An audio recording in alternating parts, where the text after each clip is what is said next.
Welcome back to another episode of the Zealous Podcast. I'm Rocky Snyder, and with me this week is Charlie Weingroff. Now, Charlie holds kind of the holy trinity when it comes to movement. He is a physical therapist, an athletic trainer, and a certified strength conditioning specialist, and he has an abundant resume in terms of his previous experiences with top-level athletes in professional and Olympic sports. He resides in Florida, and we're going to just get right into it because we start off by talking about the fact that both of us will be presenting at the Perform Better Summer Series that kicks off with Charlie and three others in a roundtable discussion, and that'll be July 22nd. And every week thereafter, there'll be four other experts in the field of movement, rehab, exercise, and the like, talking about one specific topic and answering questions from the field. So be sure to go to performbetter.com and check out the lineup of what's coming up. They'll be putting out announcements soon enough. But we're just going to get right into the conversation with Charlie. I hope you enjoy it. When Chris brought this idea up, I was like, oh my God, this is awesome. This is perfect. Whether it's 1 people or 30 people, like it's like, if you ask the question, that means I'm giving you what you want. Otherwise, I'm just guessing. And right. I don't want, and I get very frustrated when people, whether they come to an event or even just listen to a podcast, which is not really free, but effectively free in a way. It's your time. You're spending a resource, but they won't ask questions. They just, because they're afraid somebody's going to make fun of them. They're afraid that the speaker, myself, whoever, is going to limit their, make them feel stupid or whatever. I'm like, yo, just ask questions. Let me help you. Like, why are you here? Like, you paid all this money just to listen? Like, how do I know? Like, and it's, it has helped me communicate a little bit better, but it's still not something that I've broken through to my satisfaction. So obviously you enjoy presenting. I mean, oh my God. Yeah. And when did you start? I'm just curious. I mean, the first time, well, look, I left the NBA in 2007. So, I mean, I wasn't presenting, while I was in the league, and the internet had just kind of burgeoned at that point. So there wasn't this market at that point. There was Perform Better, of course, but there wasn't this deluge of content that you could consume. Right. I remember getting Mike Boyle, functional strength coach, and I remember I had it in Milwaukee at the Pfister Hotel, which is not hard to. It's like the 20th or 19th most haunted place in America. So a lot in baseball, like the teams that come to play the Brewers, a lot of the Latin players refuse to play there since they have a strong. Anyway, so I think there was probably a couple years after I did some little things, which might have been local conferences or something from my work.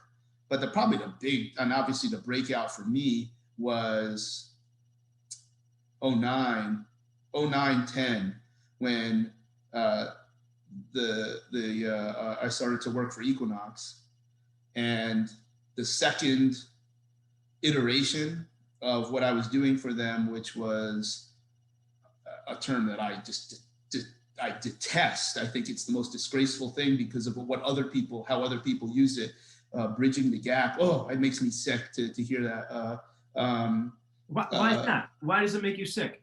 Largely for what I just said. Other people say it, and these are the most heinous people that it makes my skin crawl as to why people even listen to what these individuals say. I feel like, I don't know if it's visible. Like my heart is going right now. I can't stand it. Because there is no gap, for one. I mean, that's a more softer clinical message. What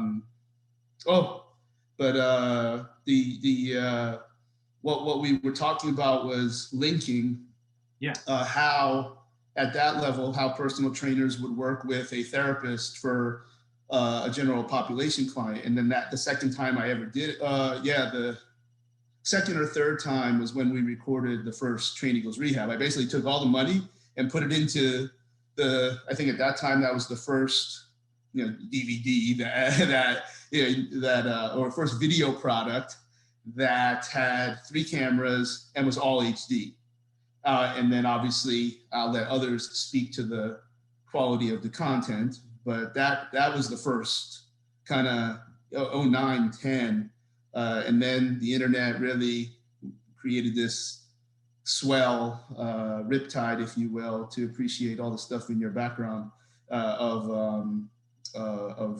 many people having some really, really great content. But there is no gap. Anybody that says this bridges the gap, I would find very surprising why do they listen to that person, because that person is either saying like what I said a year ago, and or even worse, like just glomming, off of no original message themselves, and don't attend seminar. Oh, this makes me sick. Makes me sick. Well, I got it. But hey, it's about opinions, like that. Yeah, I think the other thing that what has drawn me away from having seminars is like, that is clearly my opinion, and stated as such. I didn't say anybody beat their kids or robs banks. But in our profession, if you say something that's perceived as not positive, because I don't think what I said was negative, I just told you how I felt. If it's not positive, you're attacking the person. I don't know. I'm not attacking anybody. I find it very strange that people think so-and-so has valuable information. And they seem to, they have jobs and people love what they say. I think that's really weird. But that's why I at any opportunity, I'm embarrassed that I used Bridging the Gap in 2009. And I'll talk about that ad nauseum on how wrong I was and how wrong that phrase is. I didn't say people, how wrong that phrase is. There is no gap. There's no gap. There's no gap. I'm guilty as well. I mean, I've used that phrase several times, but honestly, the gap, if there were one, is a lack of communication between professionals potentially, or the program that's designed itself, is the way I see it. I think that's a little different than what I'm talking about, like that these are two separate professions or perspectives. They're not. It's one big thing, and that's what probably drives communication or lack thereof issues. So well, you've got the whole spectrum, though. I mean, between physical therapy, athletic trainer, and strength conditioning certified CSCS, you can talk at all levels, which is a nice thing for the entire audience. So it's great for your own background. I'm thankful for, which is a flattering comment, but I still don't even look at it as that. I look at it like I know certain things, and I apply those things to this one big thing. It's not that I can talk across many things. There's only one thing, and I happen to be trained and or skilled in using certain weapons, or certain people like to say tools. I like to say weapons. But we all, it's all the same picture, and we all have different color paint, and it's all one thing. And what you're good at is what you should be doing. I think, unfortunately, because, and I feel so strongly about these types of things, because I probably empowered a lot of people to whether they were healthcare providers to get into fitness and they're terrible at it, or fitness professionals to get into rehab, which they're also terrible. That's not what I'm trying to do. That's never what it was. I understand how that got misinterpreted, and that's why I, at all opportunities, try to explain that that's not what I did. Now, I also know I never taught healthcare providers manual therapy. I never taught non-healthcare providers how to diagnose, and I never taught non-healthcare providers how to treat or deal with pain. I taught how to deal with other segments on how maybe you can decrease total system sensitivity for pain, but nothing to do with the hurt knee. And it's not because anybody's not intelligent to understand it. It's that you don't have, I don't mean you, but it's the non-healthcare provider doesn't have enough repetitions to actually make enough mistakes. And number one, know what to do when you make a mistake, because they leave that out of those 2-day seminars where you learn how to be a bad physical therapist. And then you don't have the sheer volume, because if you're a non-healthcare provider, you're probably doing some, this fake rehab and then training. Well, whatever your balance is, you could say 50-50. Well, Well, I'm going to take half my reps and get good at rehab. Well, then you're also taking half your reps and not getting better at training. So it's about working together with people. It's not about empowering people to do things that they're not good at. So that's a big part of training equals rehab. Getting back to the first time I did a presentation, that was the message, and I probably didn't have the ability to articulate it as clearly as I do now. And I hope 5 years from now I can articulate it better than I am right now. So it's, but I'm pretty sure I'll still have a very strong adamance against bridging the gap.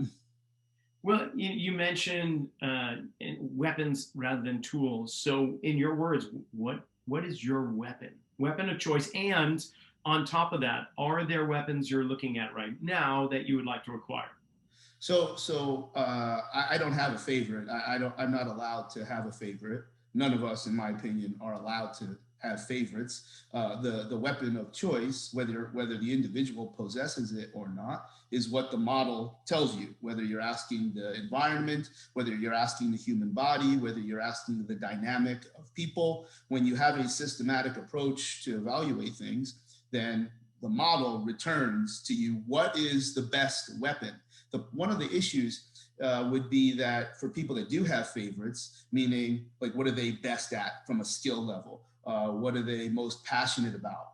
You're probably going to use a very finite, myopic model that leads you to your favorite choice. This is heinous because there might be something else that you're not very passionate about or not good at, but you won't even have the perspective to get the patient or the client or the dynamic to that weapon. So I would like to think, and when I say that I think there's a certain amount of weapons, it doesn't matter how many there are or what I think, because in my mind, you should be able to take what I'm saying, and then maybe if you don't like my words, you just change the words. So there's things that fall under medical, which would probably require a certain degree of training in order to execute. There's fitness, there's nutrition, there's sleep, there's psychology, and load management. Those are 6 different weapons. I might have talent or fairly experienced skill in medical, fitness, and load management, but certainly no one knows everything.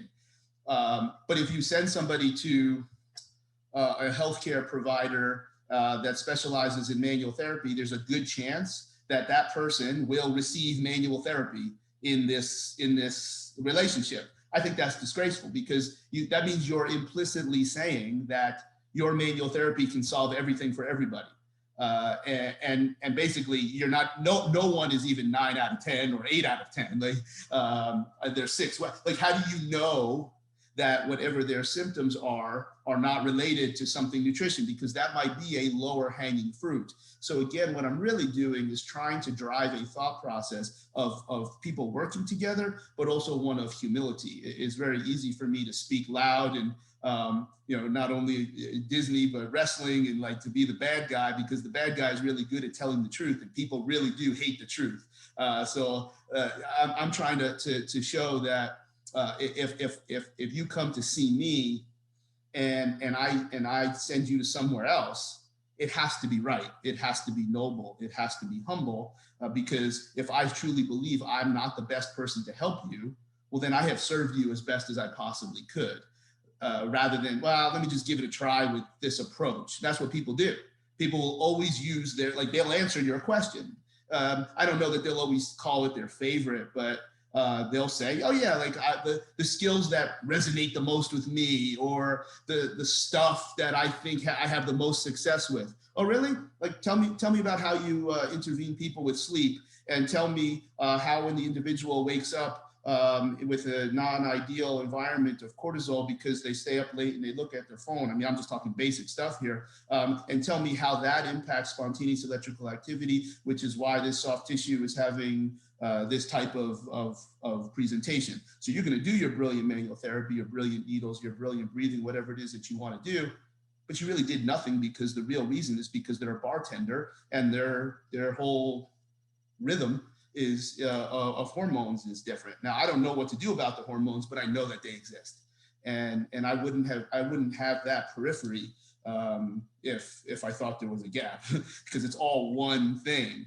Yeah, so like what I just said, maybe if I said it in a very polished way, you got nothing. Like there's nothing anyone can say that other than, wow, like never really thought of it that way. Like, but how do you make any money? You charge a lot of money because people know when they come to you, they will get a solution. It just might not be you executing the solution. And when you build that network and work with other people as a healthcare provider, you typically do have the opportunity to margin and hire other people. A fitness, you don't really have that wherewithal, but you can still try to partner with people and run real estate deals and et cetera, where the client can get access to as close to all 6 of those weapons. So I don't have a favorite weapon. My favorite weapon is all of them. But that doesn't mean I know how to shoot them. And is there one off in the distance on the horizon that you're looking at going, I got to get me some of that? I'm just, two things. There's over the last several years, I've been given, being in Canada so much, a true osteopathy is much more normal in Canada than it is in the United States. It's not that it's nowhere, but it's just not the same. And so to just get exposed to osteopathic techniques for musculoskeletal issues, because true osteopathy would be able to treat all 10 systems of the body. That's, as a physical therapist, that's not what I do. So if I have choice to learn new things, it's that model that I would like to learn more of. And I think that probably helps draw links between all 6 of those work, because they're meant to be broad in their nature. But also the moment that I think that I need to change them, I'll change them. So I don't know right now that there's another bucket that warrants its own name. But as you learn new things, because like if you those buckets is your team. Like you have a right fielder, a left fielder, and a center fielder. Now, do you always need all 6? No, it's reasonable. You don't need all 6, but you probably need at least 4. Maybe you can double. I feel, like I said, medical, fitness, and load management are things that I have experience in. But everybody has to know enough to evaluate for all of those things. So the cheap answer is no. I don't have anything on the horizon, because I feel like right now, and I'll change my mind tomorrow if I need to, is that those words are so broad that as new ideas become exposed or elucidated, they just drop into these different 6 buckets. It's still the same mindset, because then you kind of have a big entry point to get to become exposed to. All right, this brings me to, you mentioned load management, and I'm curious because the topic that you and a few others are going to be wrestling around with is prehab rehab for Perform Betters, which kicks off July 22nd. You're the kind of the flagship leading the way there with the others, but when to load and when not to load. I mean, it seems like a simple question, but I don't think it's all that simple. You can give me a simple answer and prove me wrong, but when in regards to either the rehab situation or prehab, like what metrics or measurements do you utilize, or concepts, for knowing when to load and how much? Well, I think if I were to, and I do have, like, this is a big presentation, and it usually takes about 3 hours of open mic night. Load has a lot of different definitions to a lot of different people. Load management, I just choose that because of its popularity. It's the correct word, but load doesn't necessarily mean putting more wheels on the bar, or making something harder, or running further, increases in volume and intensity. Of course, these are all types of load. load is cracking somebody's neck. It's applying a stimulus that has a expected response. That's what load is. Some loads are very, very cheap. Some are very, very risky. Others have every load has a cost to its benefit, and that's the idea of load management. I don't know the answer to any one question of when you should load and not load, but what we all should have an understanding of is the cost of adaptation, the cost of whatever it is we want to do, which is load or deload, increase stimulus and demand with this expected change, or decrease, because it's not just from this one opportunity.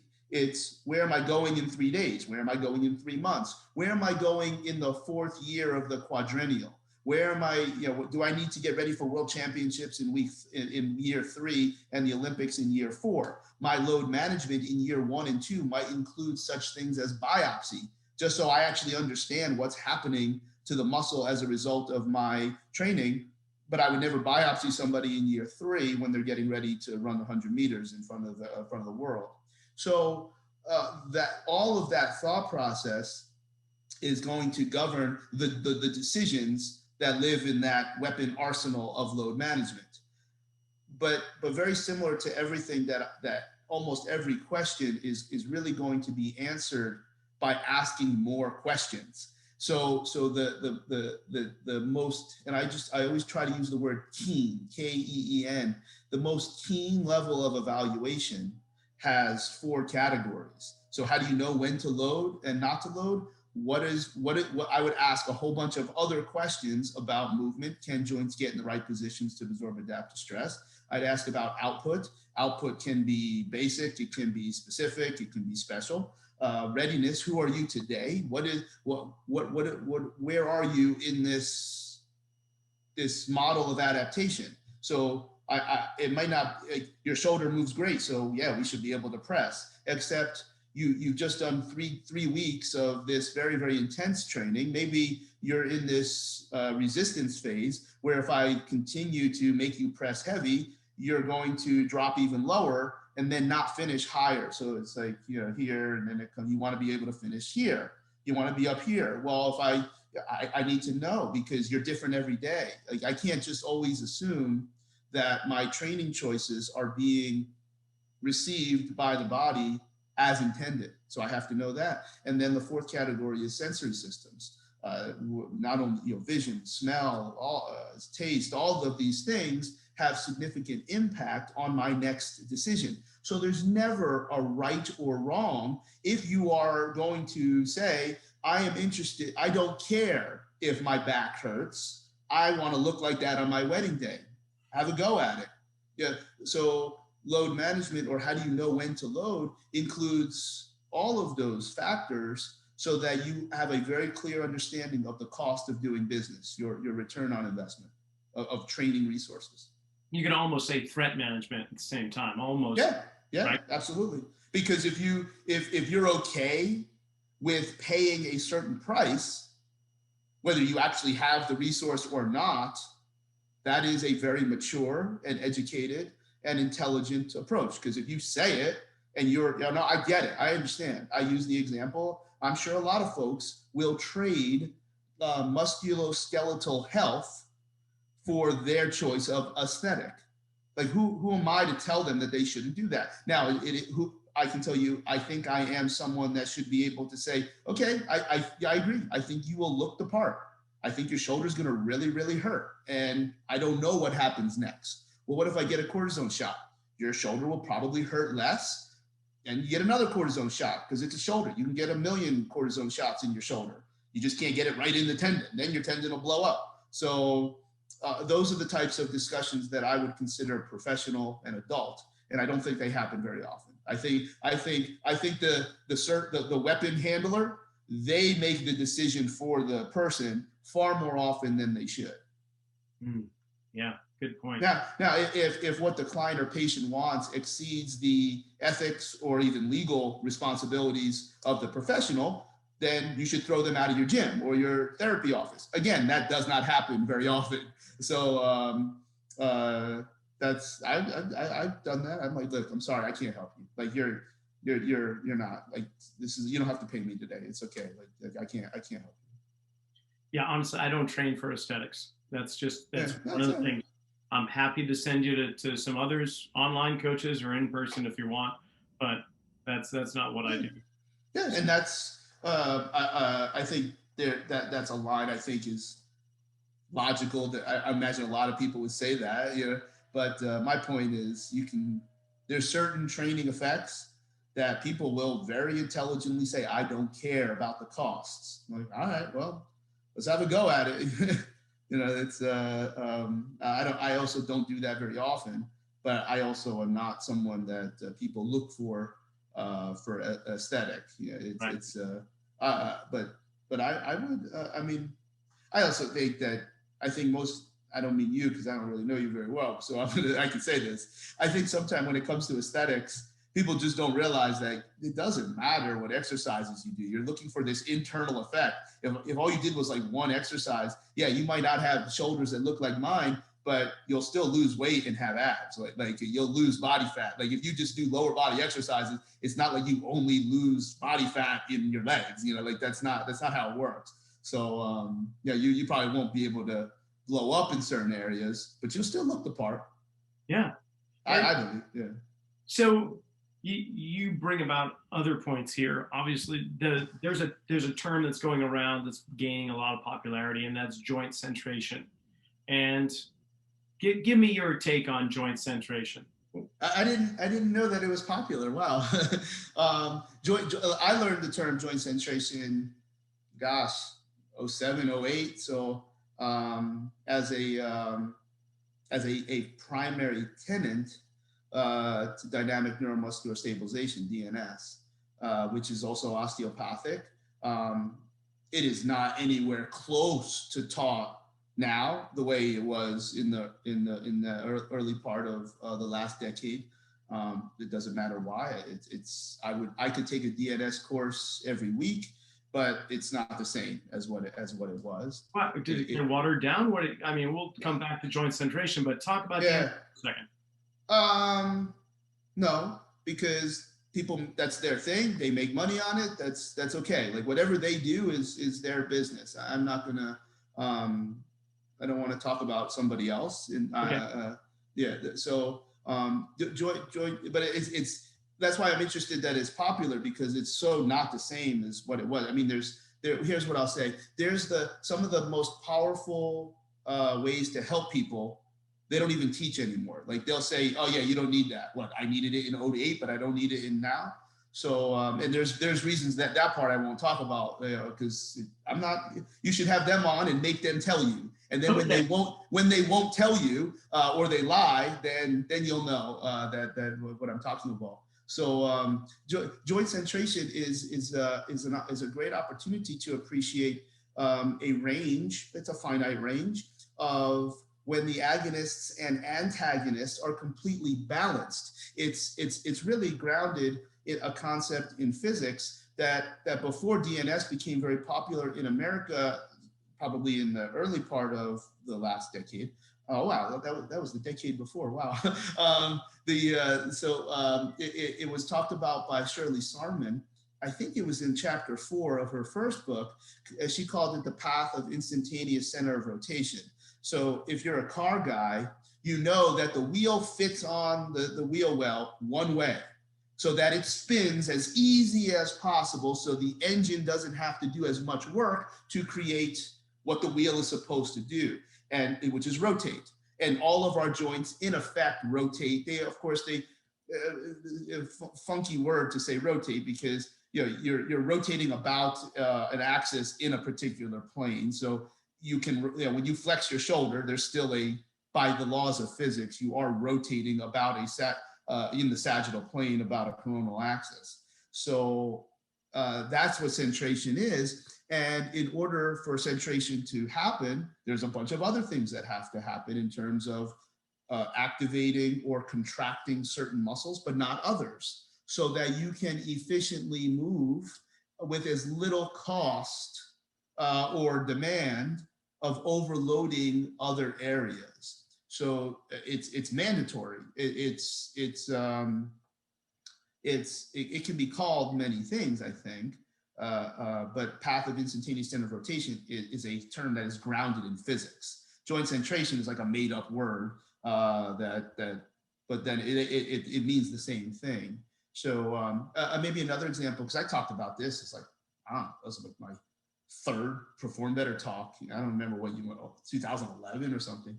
And when you hold an umbrella straight up, maybe I'll go get an umbrella. I don't want to open an umbrella inside. That's not good. If you hold an umbrella, the umbrella, if you touch it, like, it's not very strong. It's not there's no umbrella on earth that's like heavy or like, because you're meant to hold it.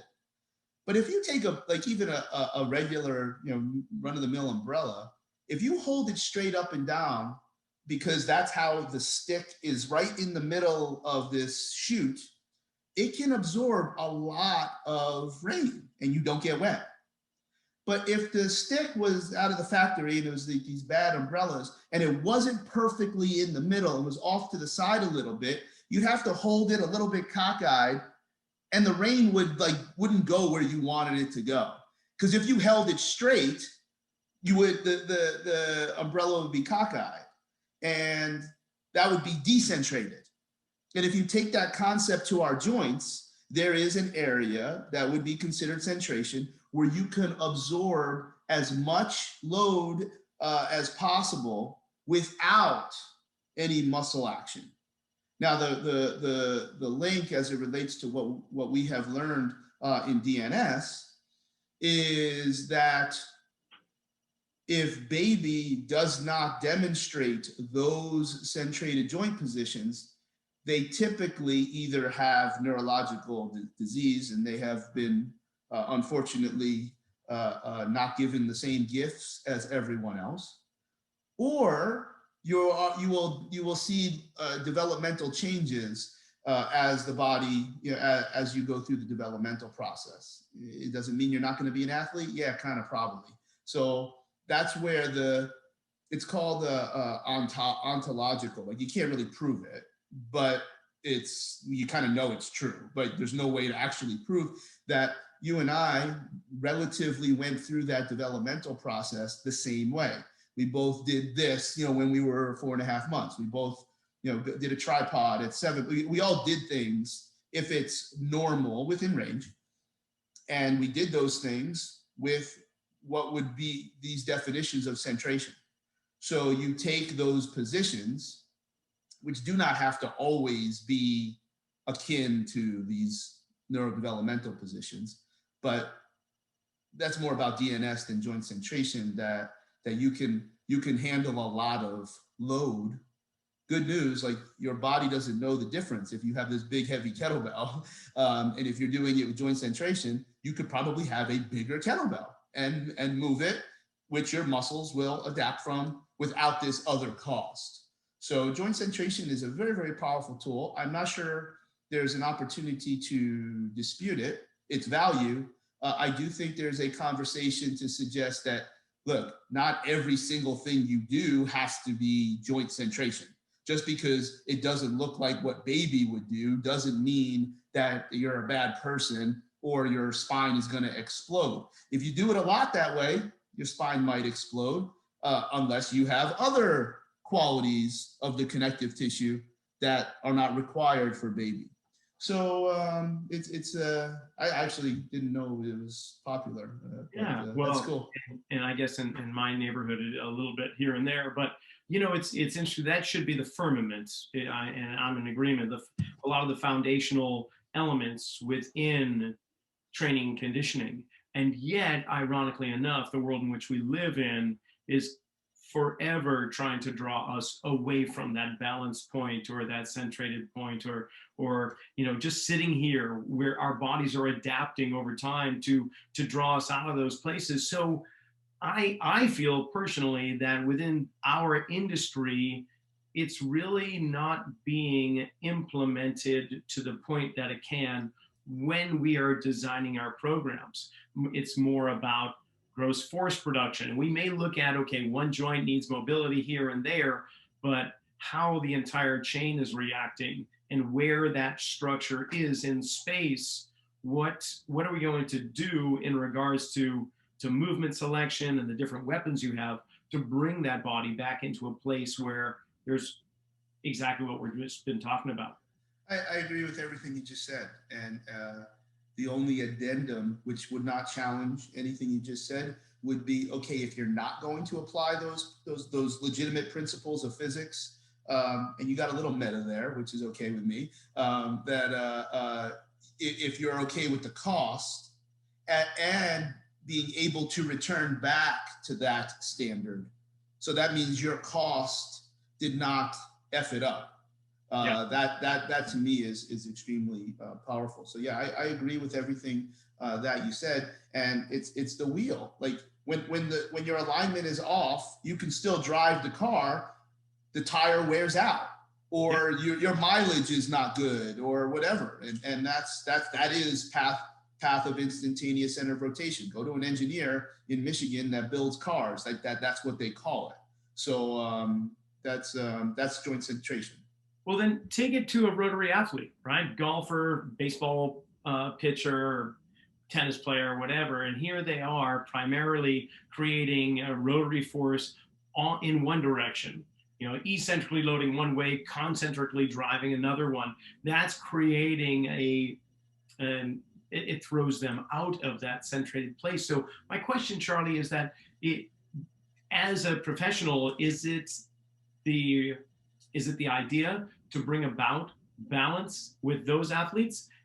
Or do you just say, we're just going to clean up whatever skill that you're doing? I mean, where do you approach those athletes? Some sports are easier than others to manage. That being said, if you take these ideas of centration and all that comes along with it, and take an elite athlete who appears to perform their terminal skill without those concepts, you will make them a bad athlete. So I do not believe that this is for all sport. Now, there's going to be some sports that the only way to do it is centrated to a degree. But you have to be very, very careful on who, because if it's like an explosive sport, even if it's not an explosive repeat sport, you only get so long to be the man, whether you're a man or female. So you be very, very cautious on applying these standards that are typically very rehab therapy based to people that are not in pain and elite performers. You will typically make them very, very bad. And that applies to many other concepts other than centration. Now, there are some sports that come to mind. The ones that you mentioned, no. The standard golf swing on the PGA Tour has at minimum average of 35 degrees of side bend. So you are not spinning around a straight up and down line. It would be disgraceful to suggest that a message would be like, yeah, that's a bad swing, when we know that the best golfers on earth require that 35 degrees outside of centration. There's probably, I'm not so sure. I mean, baseball has so many different joint angles that javelin comes to mind, that I don't know that you'll see an elite javelin thrower demonstrate decentration. But remember, when you're an elite Olympic level, professional athlete, I don't think those concepts apply to your terminal skill. You can train that way and reap as much of those benefits as possible, but you don't try to mess with somebody that's already pretty good at what they do, in my opinion. Yeah, they're brilliant. Yeah. If they're injured, if they're injured and broke, that's a different story. But I see a lot of, and that goes back to the some of my vitriol that I was spewing before, where that people that are into these rehab things, the only way they would know an athlete is if they went to like a a baseball card show and paid for their autograph. I mean, that's it's really crazy that you would take somebody who is great at what they do, but also keep in mind that centration or these other concepts of mobility and stability, which are the same, like centration is a form of communicating on gaps of mobility and stability. We can use the word gap there. Your relevant fitness, it matters, because if you can do it when you're not tired, but you can't do it when you're fatigued, under whatever the level of fatigue is, which would then to be appreciate the physiological demands of the activity, that's completely different solution. So if you take a snapshot of a pitcher who looks whatever decentrated or extending in their lower back or whatever in the seventh inning after they threw 150 pitches versus the first 3 pitches, you're a goofball because most of the time that people that are brilliant, and this goes back to the weapons in the buckets, is the people that are really, really good at appreciating centration wouldn't be able to apply the physiological, the training, the fitness stimulus, because it's not what they know how to do. But they'll do what they do, and the next thing you know, you have significantly impacted the work capacity, which is what that pitcher needed. And then how do you define work capacity? There's a lot of different things. So centration is a very, very important, indisputable concept that we should be discussing. It's just not always going to be the answer to your questions. And then what about with the brain being the governing body of everything we've discussed thus far? I mean, without it, we don't exist. So the world of motor neurology, where do you see it fitting into the training, conditioning, prehab, rehab world? It seems like it's just this bubble off to the side that is really just waiting to burst onto the scene. And there's places on the internet that are educating fitness and health professionals, but I don't see it really coming on and integrating in with the mainstream. Well, if the suggestion is that the brain is the target organ of everything that we do, I think there's a very sound rationale to that. That being said, those brain functions are very, innate. Like they just do it. Now, if you're healthy and you are applying stimulus and strategies that appear to reliably have the impact that you are looking for, well, that means the brain is doing what it's supposed to. If you are not, or if your body has now demonstrated something substandard in your evaluations of movement, output, readiness, and sensory systems, well, then you might target the brain specifically. So it's like this more global statement, maybe like a meta statement, versus, yes, there are vestibular techniques, but again, the characters that are the best at applying those vestibular techniques, they want that to be everything because they get to carry the football all the time. There might be some, and because they're often magical in a way that we just don't understand them because we're not trained in them, then that doesn't mean that you can't target mitochondria as a reference point to what a direct, like you're bypassing a lot of things to create a particular response, but you're just looking to almost like get the brain back online.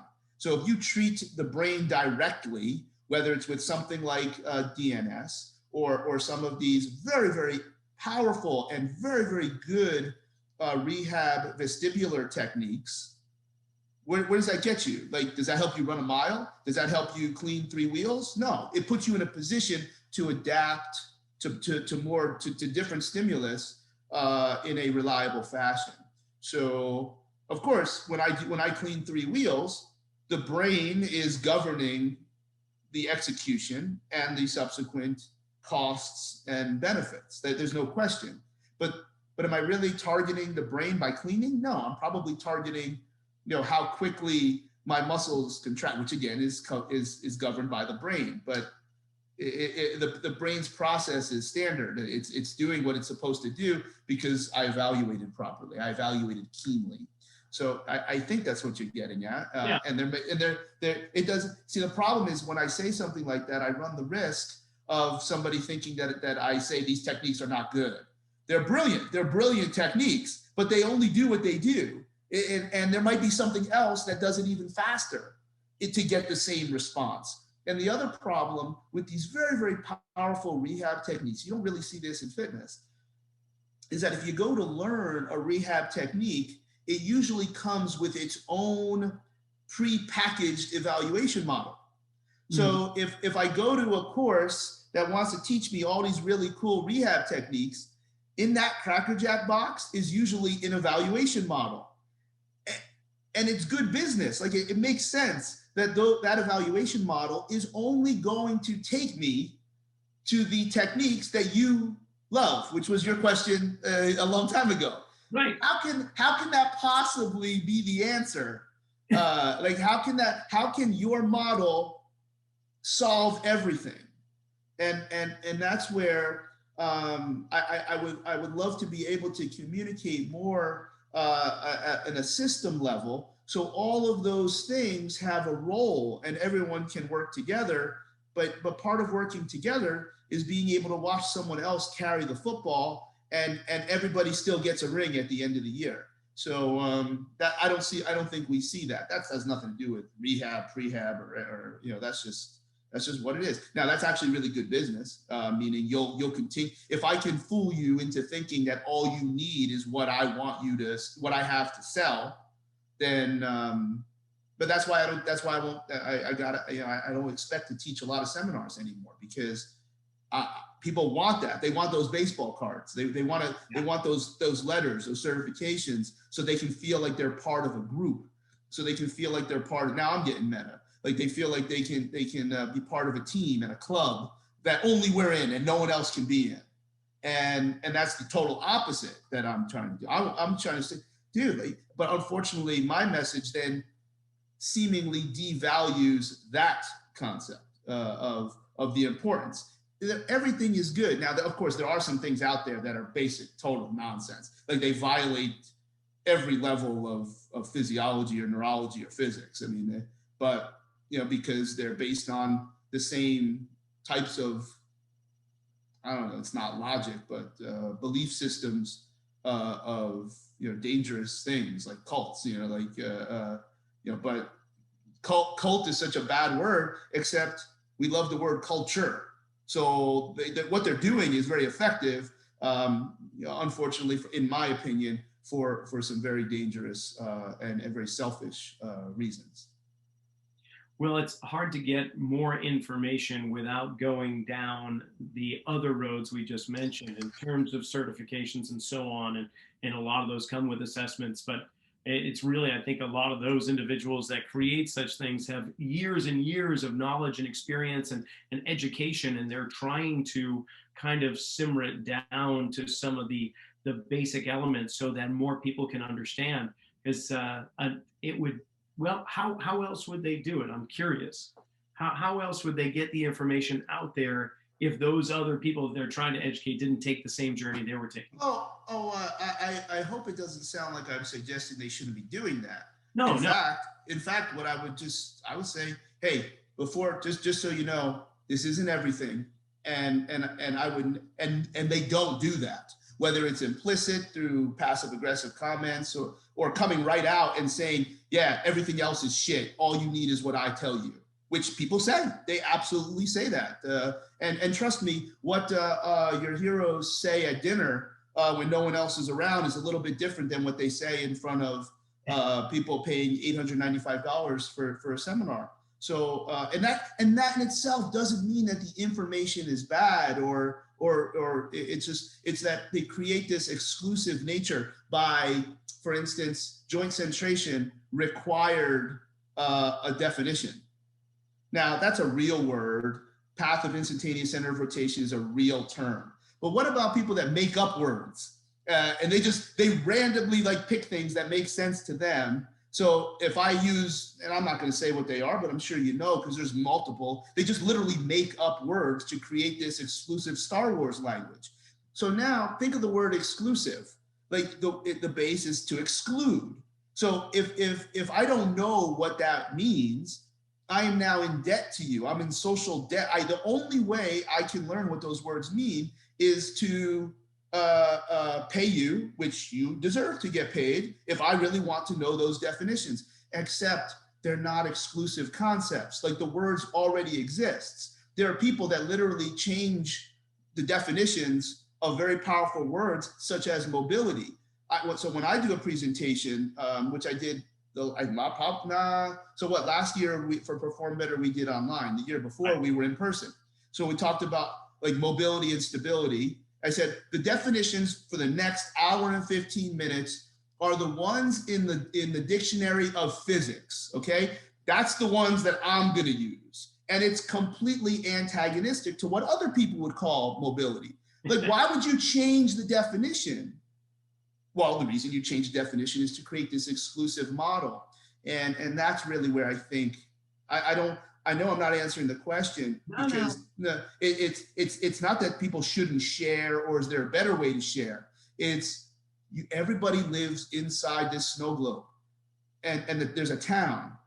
But if you live all the way in the back of the snow globe, man, like you don't have no idea what goes on in the front of the snow globe, because no model is everything. I don't have a model. I just think, and if you have a better way to apply, certain strategies, well, then you're better. Like, and that's all within the context of what's in front of you. So that's. I wish we saw that. I wish people didn't make shit up. They literally make up letters and make up words, and then they go and copyright them, which actually prove, to some degree proves their intentions. And again, nobody should have. I've train equals rehab, copyrighted. T equals R, copyrighted. I put a lot of effort into building what those words mean, and no one can use them to make money. You're allowed to say them, but I don't. There's nothing wrong with that. Just say it. I just said the truth. People don't like the truth. Like they just say, like, dude, why did you make this up? Why don't you just call it PNF? The real reason is because now you own something, and if you can change one little idea about it, then you have this exclusive model where you exclude other people. And that's really, I don't want to exclude anybody. I want to include everybody. And that's a, there's a lot of models, and they seem to all be positioned around rehab people that get into fitness, which is what I was talking about before, where they because a significant portion of the audience is learning these things that they typically would not learn as a fitness professional. True. So welcome to the world of how to build a cult. and it's funny. It's like, holy shit, the dude is right. It's that's what people. That's why sometimes I get into trouble, because like I'm not wrong. Like it's not a matter of being right. I'm definitely not wrong. Like what I have clearly described is like 101 on how to build a cult. And it definitely appears. I don't see any fitness models that are like changing words and recycling things. It's always the rehab people. And then they market. So you go to some of these seminars, and some of it's good, a lot of it's good, some of it's absolutely ridiculous. And about 80 to 90% are fitness people. And then they are then empowered to the mistakes that I think I contributed to in 2009, where I then empowered non-healthcare providers to be bad physical therapists. And that's why I feel so strongly about some of these interesting conversations. But that's all it is. It's just a conversation, two dudes just talking. That's not how people take it, because the cult is real. If I start saying something bad about your hero, I'm like, hey, now, like, hey, I'm not allowed to have an opinion.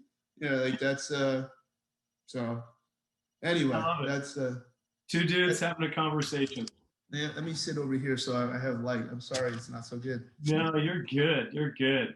In fact, I mean, we've been chatting for an hour or better. So, and usually I keep it. I try not to get my guests on for more than that, because I know you've got a whole bunch of things going on.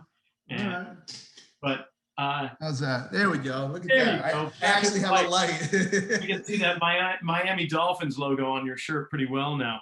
Yeah, it's well, circa 2017.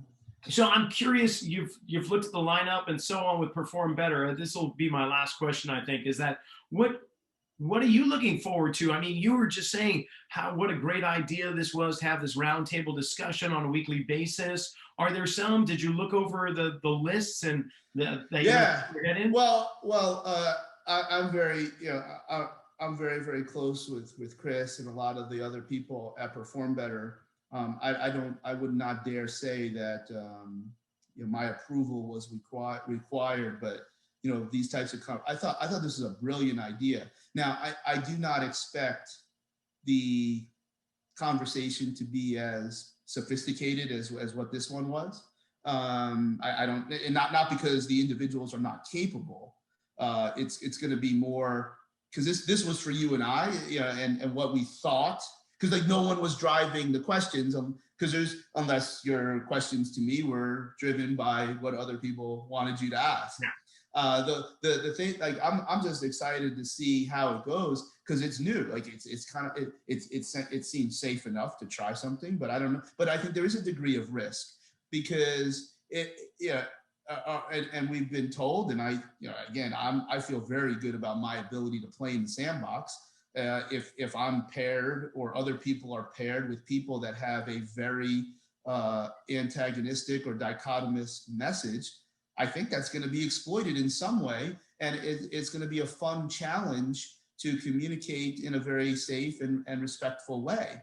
I hope I hope no one is put into that situation, but I think that's going to make it a lot of fun because that's what we're trying to do. We're trying to, because for me, I'm not afraid of that type of communication. I trust myself enough to speak. You could tell that exactly who I'm talking about. A lot of people listening know exactly the answers to those DNS questions, but I'm gonna dance. I don't suck at being articulate. Like I'm dancing around things. So number one, I do feel like this is how people make money and support their family. Like you're not hurting me. Like I'm nice. Like I'm going to Disney next week. Club 33. But because it's about the learner. It's not about the speakers. So now if as a learner, you have the opportunity to listen to two sides, and I know for me, I don't care what you do. I'm done with that. I'm over that.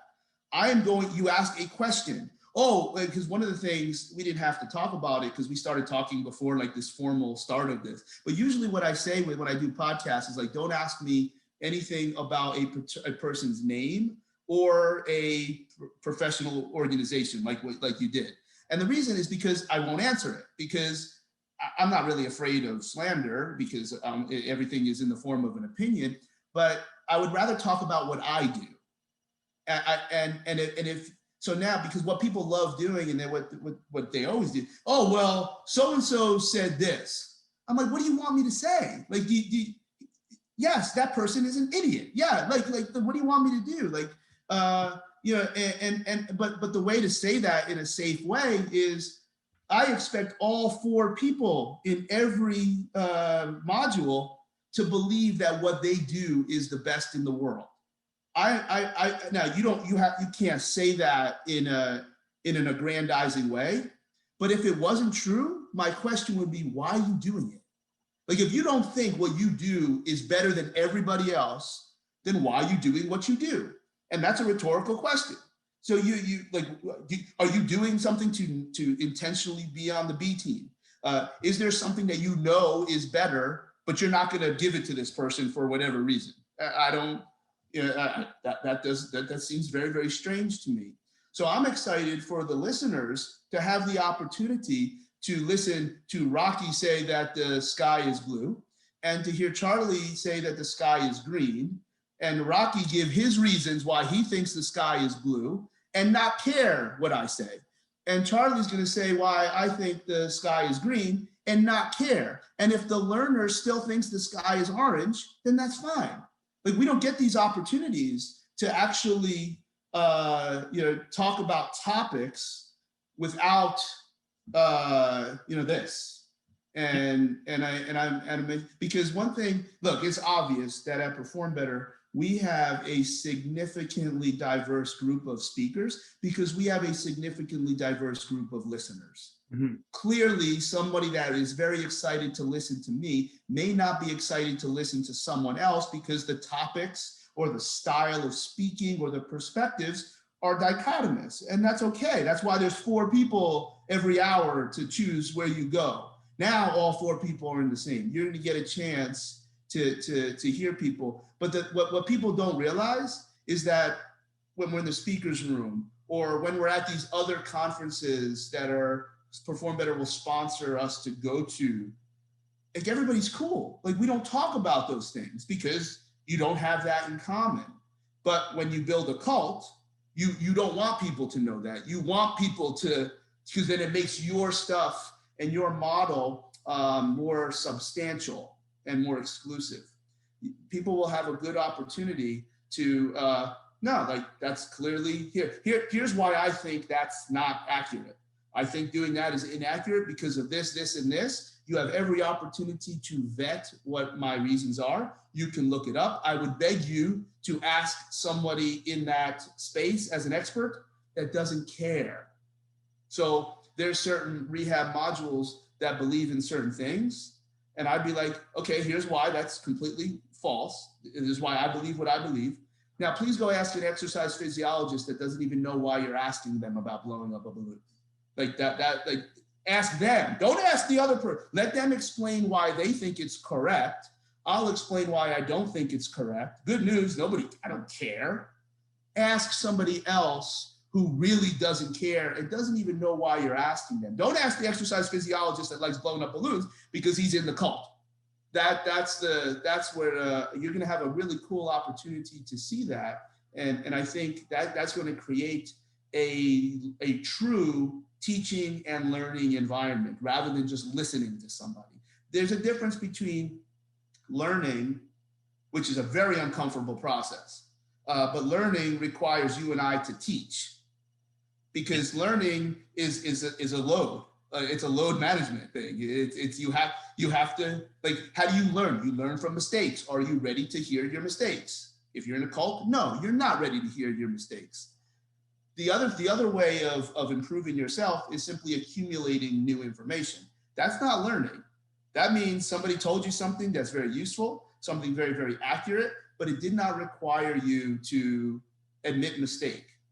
So you probably will have an opportunity. I have no idea what it will look like or if it will be in my talk, but I really do expect that, because the questions are going to be fair. It's not like somebody gets a chance to just go on and get a live mic.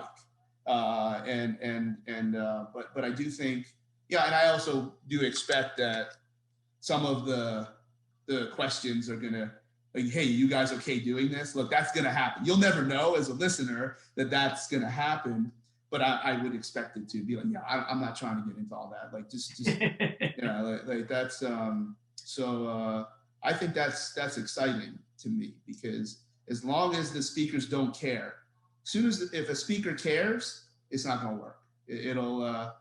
And they can be respectful. That's a given. Nobody's going to call anybody an idiot, even if they might be, myself included. So no one's going to do that. But if they're truly, like, you can't care. Like, this is about the learner. This is about someone else. I don't care if you do what I say, or you think that my weapons are cool or not, or Centration is an indisputable I don't care. But if you're interested, I'll tell you why I think what I think and why I don't think what I don't think. What I won't do is tell you why your hero is a doofus. Like, that I won't do. I used to do that a lot, and I've learned from my mistakes. It's the wrong way to go about it. Right on. So. Well, Charlie, this has been fantastic. I really want to thank you for coming on and having a good conversation. And that's a wrap for another episode of the Zealous Podcast. Thank you, Dr. Charlie Weingroff, for coming on and blowing my mind. In fact, it's going to take me about a week to pick up the pieces, put them back together, and meet you for another episode of the Zealous Podcast next week. Be sure to follow us on Instagram, Rocky_Snyder, SNYDER, so you can stay upbeat and up to date with all the things happening with Zealous and beyond.